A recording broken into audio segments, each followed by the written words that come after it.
오늘 우리 그 주일학교, 작년 주일학교 아침에는 이게 늘 참석하시는 분 아시겠지만, 성경에서 흔히 말하는, 모순, 이게 상호 모순, 불일치라고 생각되는 것, 또, 난해 구절, 또 어떤 사람들은 오류라고 얘기하는 이런 부분들을 종합적으로 이렇게 살펴봅니다. 오늘은 출애굽기 9장을 봅니다. 계속해서 출애굽기를 보는데 아마 한 주 정도 출애굽기를 더 살펴보고요. 자, 출애굽기 9장에 보면 여러분들이 잘 아시는 이스라엘 백성이 애굽에서 종살이 하다가 이제 하나님께서 간구를 들으시고 이제 해방시켜 주실 계획을 세우시죠. 그래서 강팍한 바로 왕을 이제 징계하는 그런 10가지 재앙이 나옵니다. 마지막 재앙이 나올 때까지 이제 바로는 끝내 이제 보내주지 않죠. 10가지 재앙 이야기가 여기 기록이 되어 있는데, 9장 6절에 보면, 원래는 9장 5절부터 이제 시작이 됩니다. 9장 3절부터 5번째의 재앙이 기록이 됩니다. 5번째 재앙은 그때 당시에 가축, 애굽에 있는 가축에 이렇게 전염병이 생겨서 이 모든 가축이 다 죽는 이런 재앙이 이제 일어나게 되는데, 이 부분에 대해서 이제 상호 모순되는 점이 있다라고 주장하는 사람들이 있습니다. 자, 9장 6절에 보면 여기에 이런 말씀이 있습니다. 다음 날에 주께서 그 일을 행하심에 이집트의 가축은 다 죽었으나 이스라엘 자손의 가축은 하나도 죽지 아니하니라. 그래서 여기서 이집트의 가축은 다 죽었다라는 말이 나옵니다. 그런데 이 5번째 재앙이 끝나고 나서 6번째 재앙, 7번째 재앙, 8번째 재앙 계속 시작되는데, 그 다음에 보면 5번째 재앙은 이제 종기고요. 이게 티끌을 이제 하늘에 던지니까 종기가 돼갖고서 모든 사람들의 사람과 짐승의 종기가 생기는 거. 7번째 재앙은 이제 17절부터인데,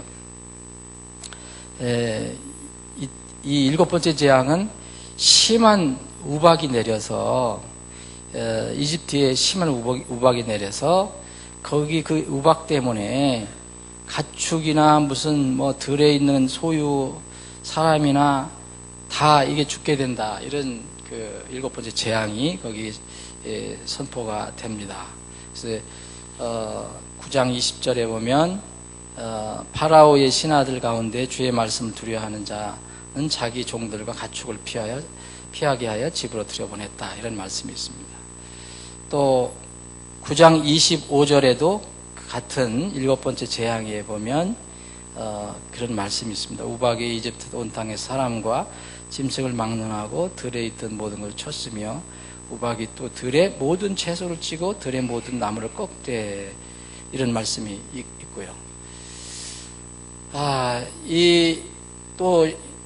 출애굽기 10장에 보면 이제 이것과 연결돼서 가축 말고 또 10장에 보면 여기 이제 겹치는 겁니다. 9장에 보면 9장 25절에 보면 이집트에 우박이 떨어져 가서 짐승뿐만 아니고 들의 모든 채소도 싹 이렇게 다 이렇게 망하는 걸 되어 있잖아요. 들의 채소가 다 죽는 걸로, 9장 25절에. 그런데 10장 12절에 보면 또 그 땅의 모든 채소고 우박이 남겨놓은 것들을 먹게 한다, 이런 말이 나와 있습니다. 그리고 10장 15절에 보면 메뚜기들이 온 지면을 덮는데 또 나무나 들의 채소 중에서 푸른 것은 하나 남지 않았다. 그때 메뚜기 재앙 때 그런 일이 있다고 합니다. 그러면 이제 이런 이야기가 나오는 거죠. 이집트의 모든 가축이 다 죽었다고 했는데 9장 6절에 어떻게 그 후에 이집트에 가축이 있었느냐. 9장 20절이나 25절에. 그리고 또 파라오와 군사들이 나중에 말을 타고 이스라엘을 추격하잖아요. 마지막 10번째 재앙이 끝나고 나서. 근데 도대체 무슨 말이 다 죽고 가축이 다 죽었다는데 그거 어디서 무슨 얘기냐 이게. 이게 맞지 않는 거 아니야 성경이. 또 우박도 마찬가지입니다. 우박이 농작물을 다 망쳤다고 그랬는데 그리고 또 남은 것은 메뚜기가 모두 먹어치웠다고 그랬는데 그러면 어떻게 이집트에서는 이 사람들이 이렇게 죽지 않고 먹을 것이 살아났냐 뭐 이런 여러 가지 이렇게 아마 이 의문을 가지고 있는 것 같아요. 제가 얘기하는 게 아니라 이제 그런 사람들이 얘기한 것을 종합해서 이렇게 정리를 해놓은 겁니다. 자, 그러면 이 부분을 이제 가축 문제하고 들의 모든 채소 이런 것들을 다 망가뜨렸는데 뭐가 또 있어서 그렇게 되느냐 이 부분을 한번 보겠습니다. 먼저 이제 그 가축을 보면 우리가 지금 살펴본 것처럼 이 10가지 재앙 중에서 이 5번째 재앙이죠. 5번째 재앙 전염병이 돌아갔고 이집트에는 가축이 다 죽는 겁니다. 다 죽었다고 이렇게 얘기했습니다. 근데 다 죽었는데 왜 또 다른 재앙 때 오직 가축이 남아있는 것처럼 얘기하냐. 이게 뭐냐. 근데 사실 이거는 이 질문을 참 많이 한다고 그래요. 근데 이거는 아주 문제는 간단합니다.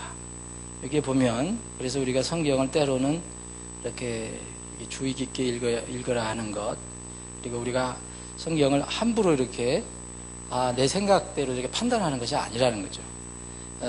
이 5번째 재앙으로 죽은 가축을 한번 잘 보시면 다시 한번 읽어보면 다음 날에 주께서 그 일을 행하시며 이집트의 가축은 다 죽었으나 그랬어요. 이스라엘의 자손의 가축은 하나도 죽지 아니었다 그랬습니다. 이스라엘의 자손의 가축은 이 고센 땅에 있는 가축을 얘기하겠죠. 근데 이 이집트에서 다 죽었다는 가축은 뭘 얘기하느냐. 많은 사람들이 생각하기에 이집트에 있는 가축은 다 죽었다. 이집트 온 땅에 있는 가축이 다 죽었다고 생각하는 거예요. 그게 아니고 9장 3절에 보면 여기 하나님께서 이렇게 말씀을 하셨어요. 미리. 자, 이제 모세가 이제 파라오에게 가서 얘기하잖아요. 내 백성을 가게 하라. 가게 하지 않으면 잡아두면 이 3절에 보면 보라 주의 손이 들에 있는 네 가축 곧 말과 나귀와 낙타와 소와 양들에게 임하여 매우 심한 전염병이 있으리라. 3절에 이렇게 미리 말씀을 하셨거든요. 그 3절에 뭐라 했습니까? 들에 있는 가축이라 했습니다. 들에 있는 가축. 그러니까 이 들에 있는 내 가축을 내가 다 죽이겠다 그런 얘기를 하신 겁니다. 그러니까 들에 있지 않은 가축은 죽었다고 얘기할 수가 없는 거죠. 들에 있는 가축이라고 얘기했으니까. 그래서 그때 당시는 어떤 왕이든지 들에서도 먹이지만 또 이렇게 많은 외양간을 짓고 외양간에다가 말을 이렇게 가두고 전쟁할 때도 필요하잖아요. 그래서 이게 외양간에다가 말을 기르는 경우도 많이 있다. 이건 이제 성경에서도 증명이 되거든요. 그래서 외양간에서 기르고 있는 말은 안 죽었다는 겁니다. 그래서 이것은 열왕기상 4장에 보면 솔로몬 왕이 아주 번성할 때에 이 나라가 아주 국력이 커졌을 때 말을 많이 이렇게 길렀거든요. 근데 거기에 외양간이 무려 4만 개나 있다고 그랬어요. 거기 열왕기상 보면. 그래서 외양간에 이렇게 4만 개의 외양간을 지어놓고 거기서 말을 키웠습니다. 그래서 이건 아무 문제가 되는 것이 아닌데 이제 뭐를 성경을 이렇게 의심하려고 하면은 끝이 없이 이렇게 생각할 수 있는 거예요. 여기 하나님 분명히 들에 있는 가축이라고 그랬죠. 3절에. 근데 그 들에 있는 가축을 다 죽였다 이렇게 말씀하신 것입니다. 자, 그리고 또 이 재앙은 조금 전에 말씀드린 대로 이집트 내의 이스라엘 거주 지역인 고센 땅이죠. 고센 땅에는 떨어지지 않았다고 거기 분명히 나와 있습니다. 6절에 보면 이스라엘 자손의 가축은 하나도 죽지 아니하였다. 물론 우박으로 인한 7번째 재앙도 이스라엘 거주지 이 고센 땅에는 이렇게 주님께서 면제를 해 주셨습니다. 9장 26절에 보면 이스라엘 자손이 있던 고센 땅에만 우박이 없었더라. 우박이 내릴 때도 이스라엘이 거주하던 지역에는 우박이 떨어지지 않았습니다. 거기는 다 안전했습니다. 말도 안전하고 무슨 가축도 안전하고, 예? 다 식량도 안전하고, 예? 채소도 다 안전하고, 이 농작물도 다 안전했던 겁니다. 예. 그래서 만약 이 파라오가 들에 있는 이 가축 말들이 전염병을 해서 다 분명히 죽었겠죠. 죽었다 하더라도 나중에 어떻게 생겼느냐? 그 당연하죠. 땅에 들에 있지 않은 그 가축도 남아 있을 것이고, 만약 억지로 들에 있는 가축도 들에 있지 않았던 가축을 얘기하지 않는다면 당연히 이스라엘 고센 땅에는 가축이 있었을 것이고요. 또 외국 지역도 있었을 것입니다. 이집트, 그때만 해도 이집트의 주위에 있는 나라들과 많이 교육을 했잖아요. 그래서 이런 외국 지역에서도 그것을 얼마든지 구할 수 있었다. 이건 전혀 문제가 되지 않는 것이다. 또 이 다섯 번째 재앙과 일곱 번째 재앙을 성경에서는 다섯 번째 재앙 끝나고 여섯 번째 재앙 끝나고 일곱 번째 재앙이 우리는 생각하기에 오늘 끝나고 또 내일 하고 또 뭘까 바로 하는 걸 생각하는데 그게 아닌데, 이건 성경은 얘기를 하지 않습니다. 얼마나 기간이 되는지 모릅니다. 이게 10번째 재앙이 몇 년이나 걸렸는지 잘 몰라요. 그러므로 다섯 번째 재앙이 끝났을 때 그 땅에 혹 어떤 사람이 주장하는 것처럼 이집트에 있는 가축이 다 죽었다. 그렇다 하더라도 일곱 번째 재앙까지가 상당한 시간이 있을 수도 있다는 거죠. 그건 아무도 얘기할 수 없는 겁니다. 그 기간에 꽤 긴 기간이라면 또 파라오가 말을 다시 구해서 외부에서 말을 이렇게 기를 수도 있는 거고요. 또 사올 수도 있는 것이고. 그래서 그 말을 준비할 시간은 얼마든지 있을 것이다. 그래서 전혀 이것은 성경이 잘못된 것이 아니다. 그러나 결정적인 오늘 이 문제를 해결할 수 있는 것은 들에 있는 네 가축을 내가 다 죽인다 했다는 그 사실. 그러니까 외양간이나 들에 있지 않았던 것은 살아 있을 수 있었다. 자, 농작물도 마찬가지입니다. 농작물이 다 파괴됐다고 그랬는데 우박이 와서 다 파괴됐다. 그리고 또 남은 거는 저희까지도 메뚜기가 다 싹 쓸어 먹었는데 어떻게 이집트에 있는 그런 사람들이 뭘 먹고 살았을까? 거기 정리를 대충 해봤습니다. 자, 거기에 이제 9장 25절이면 우박이 들의 모든 채소를 치고 그랬어요. 들의 모든 나무를 꺾고 그랬습니다. 이것은 잘 읽어보시면 이집트에 있는 모든 그 농작물이 완전히 파괴돼서 뿌리째 뽑히고 완전히 아무것도 없어졌다, 이걸 얘기하는 것이 아닙니다. 쳤다라고 얘기했습니다. 그러니까 상당한 피해를 입었겠죠.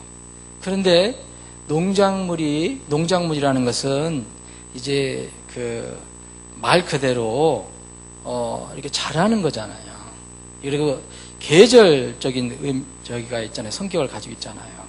그래서 그때 당시에 싹이 트지 않았던 것은 아직 이 뿌리가, 씨가 땅에 있을 수 있을 것이고, 또 충분히 자라지 않은 것은 그렇게 큰 피해를 보지 않았을 것입니다. 또 메뚜기 떼로 이제 여덟 번째 재앙이 이제 메뚜기 떼인데 메뚜기가 싹 쓸어 먹은 거예요. 그러나 조금 전에도 말씀드렸지만 이스라엘 자손이 거했던 곳은 전혀 재앙이 없었습니다. 고센 땅에는 아무 해가 없었어요. 그렇다면 이 애굽 사람들은 고센 땅에서 식량을 뺏어오든지 구할 수도 있었을 것이고, 또 가축의 그런 경우처럼 다른 지역에서도 농작물을 구해올 수도 있었을 것입니다. 아까 원리는 또 똑같습니다. 한 재앙에서 한 재앙 사이에 그 기간은 얼마나 되는지 성경은 밝히지 않습니다. 그게 몇 년이 될 수도 있고, 1년이 될 수도 있고, 아니면 상당한 기간이 또 지난다면은 농작물이 파괴된 뒤에 다시 씨를 뿌릴 수도 있고 또 자라난 농산물을 수확할 수 있는 시간도 있었을 것이다. 그래서 이런 것들을 보면 전혀 우리가 성경을 이렇게 읽을 때에 그냥 하나님 말씀임을 믿고 읽는 거하고 의심하고 뭘 캐려고 이렇게 읽으면은 거기에 하나님의 말씀에 대한 신뢰가 떨어져서 전혀 그것이 나에게 생명의 양식이 되지 않습니다. 이것은 전혀 모순도 아니고 오리도 아닙니다. 아무 문제가 없게 되는 겁니다. 그래서 다시 한번 우리가 생각해 볼 수 있는 것은 모든 성경 기록이 무엇으로 되었느냐, 사람의 생각으로 되어 있느냐, 아니면 하나님의 영감으로 주셨느냐, 이것을 늘 생각해 봐야 됩니다. 절대로 여러분들이 아무리 성경을 연구하고 애를 써도 대단한 지식으로 평생을 연구해도 성경을 다 모릅니다.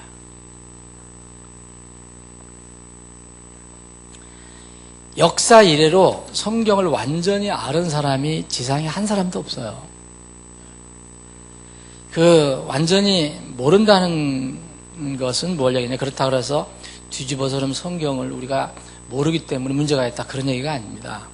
성경은, 지난주에도 말씀드렸지만, 성경은 어린이와 같은 그 마음으로 읽으면은 나에게 생명의 양식이 될 수 있습니다. 그러나 어른의 꽤 뭔가를 이렇게 뭘 생각하고 읽으면 뭔가 부정적인 의미로 읽으면 성경은 전혀 나에게 생명이 되지 않습니다. 수많은 인류 역사에 수많은 사람들이 그 성경을 연구했습니다. 이 사람들은 구원받은 사람들이 얘기한 게 아니라 많은 학식 있는 사람들이 연구를 했어요.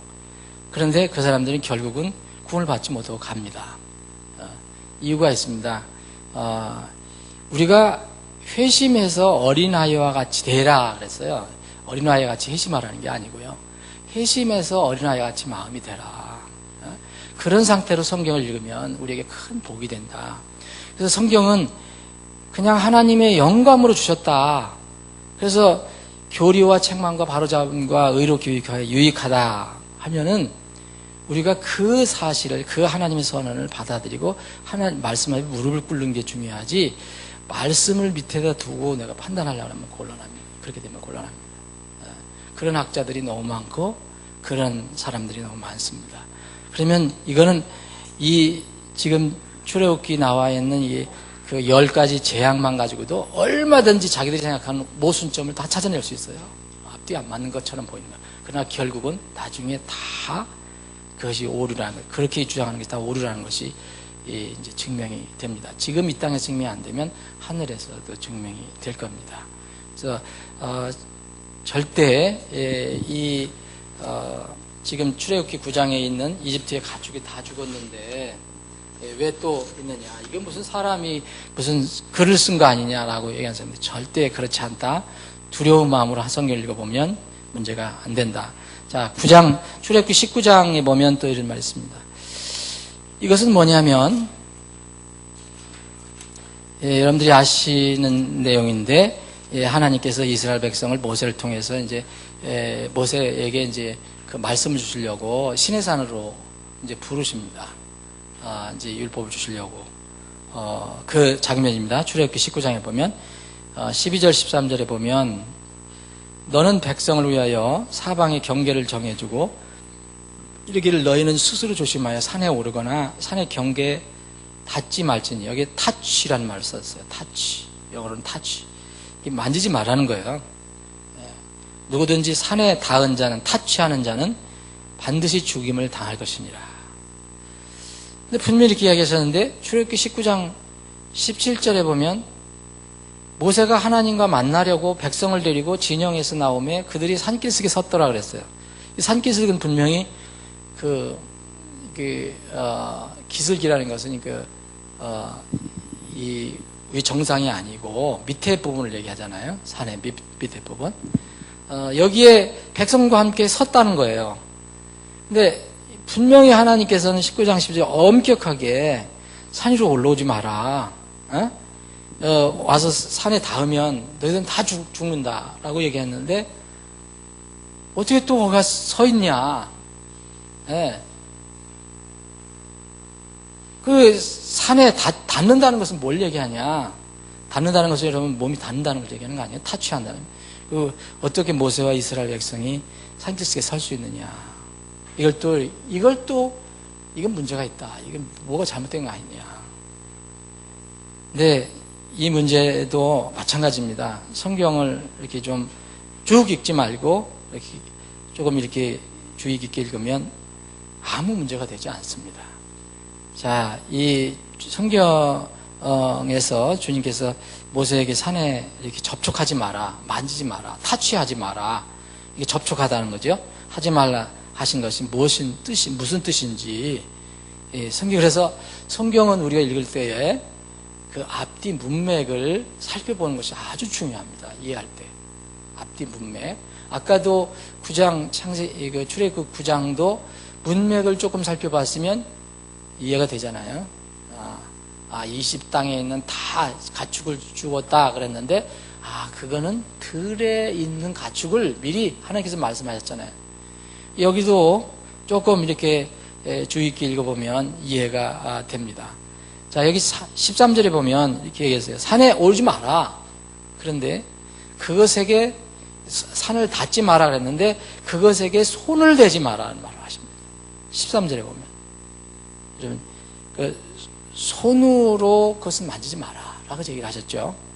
오직 그는 반드시 돌로 치거나 관통시킬지니 그래서 굉장히 엄한 일이었어요. 손을 대지 말라고 말하신 것이지 발을 금하라고 말씀하신 것은 아니라는 거죠. 또 산에 오르지 말라고 하신 것은 산을 향해서 올라오라는 것을 금하신 것이 아니고, 금하신 것이 아니라 산에 올라가서 그 정상에서 모세처럼 그렇게 서지 말라고 한 것입니다. 이건 아무 문제가 되지 않습니다.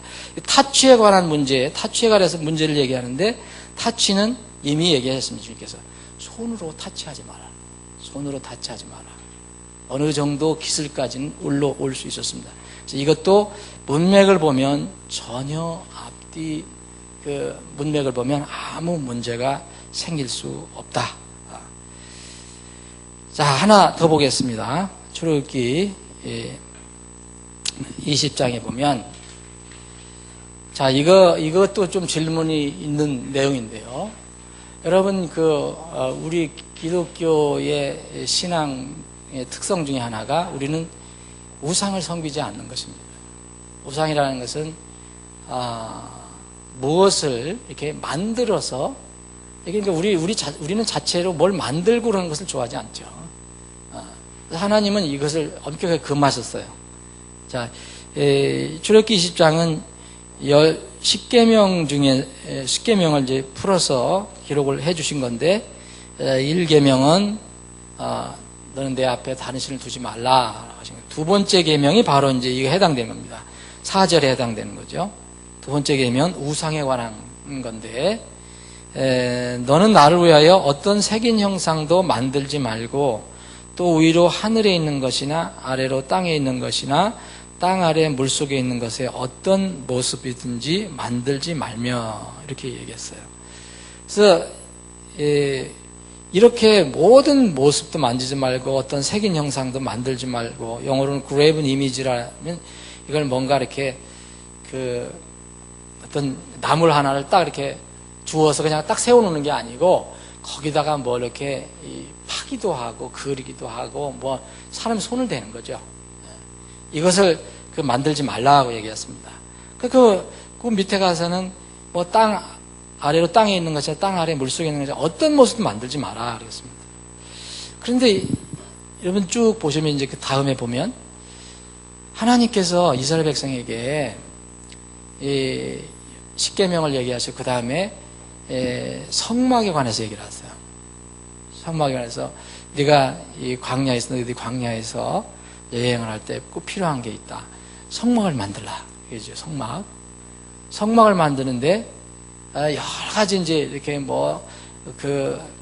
천 만들고 나무도 세우고 은받침도 만들고 여러 가지 만드는데 특히 가장 중요한 성소, 지성소, 뜰을 지나서 성소로 들어가서 성소에서 지성소에 들어가 보면 뭐가 있냐면 법궤라는 게 있는데, 언약궤라는 게, 증언궤라는 게 있는데, 이 법궤를 만들라고 하셨어요. 물론 다른 것도 다 만들어 하셨어요.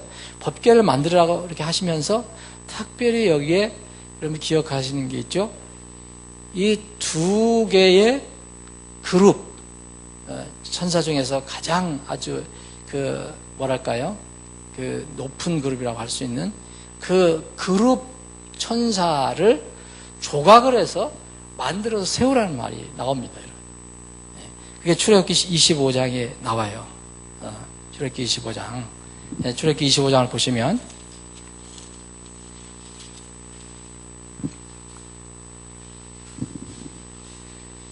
자, 이 10절부터 이제 8절, 9절 이제 성막에 가서 모든 기구를 양식대로 만들어라 그러셨고, 10절에 보면 이제 궤를 만들어 했죠. 시띠나무로. 이게 법궤를 얘기하죠. 법궤를 만드는데, 여기 쭉 보시면 17절에 16절 증언을 내가 네게 줄 증언을 그 궤 속에 넣을지니라. 너는 순금으로 긍휼의 자리. 옛날에 이게 시은좌입니다. 시은좌 만들 때. 그러니까 이 박스가 있는데, 제가 그림은 잘 못 그리지만, 이게 있지만, 이 앞부분이, 바로 이 법궤가 있다면, 이 제일 위에 부분을, 긍휼의 자리라고 그러거든요. 이걸, 전에 개혁성경 용어로는 시은좌라고 그랬어요. 시은좌.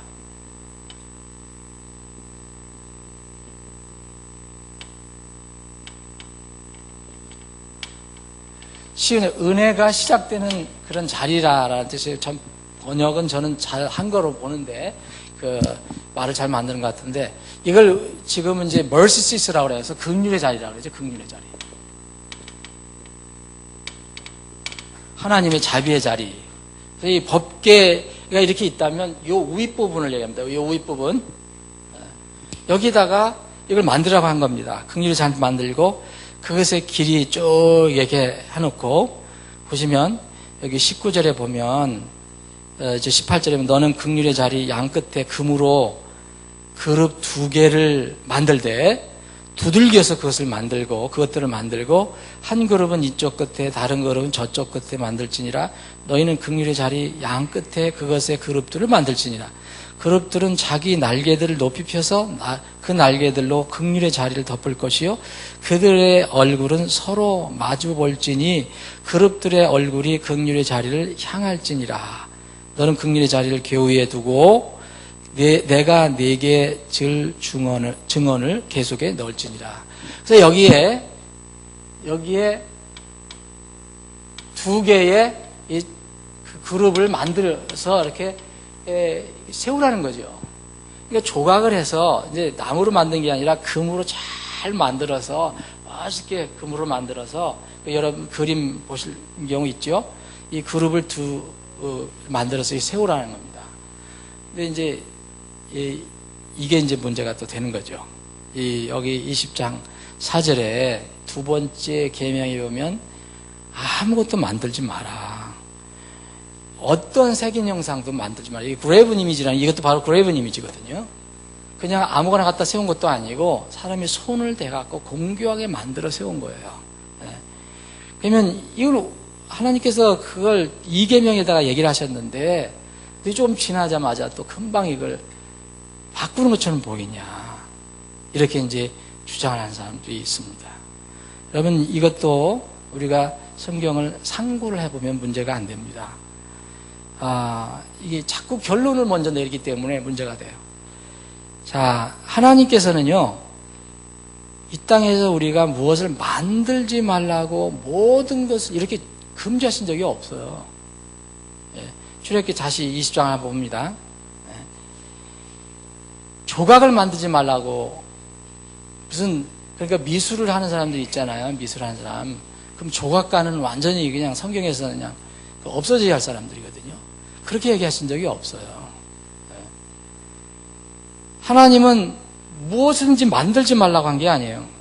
그럼 만들으라고 말씀하신 게 참 많은데, 만드는 것 자체를 금한 것이 아니고,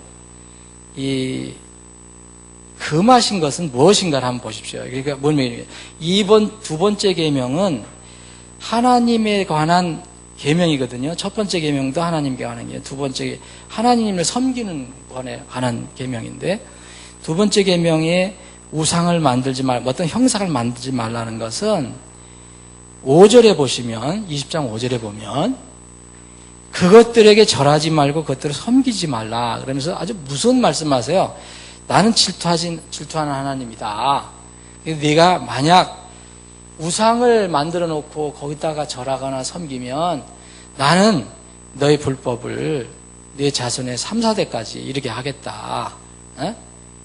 이런 말씀을 하시거든요. 이게 이제 이 계명에 관련된 겁니다.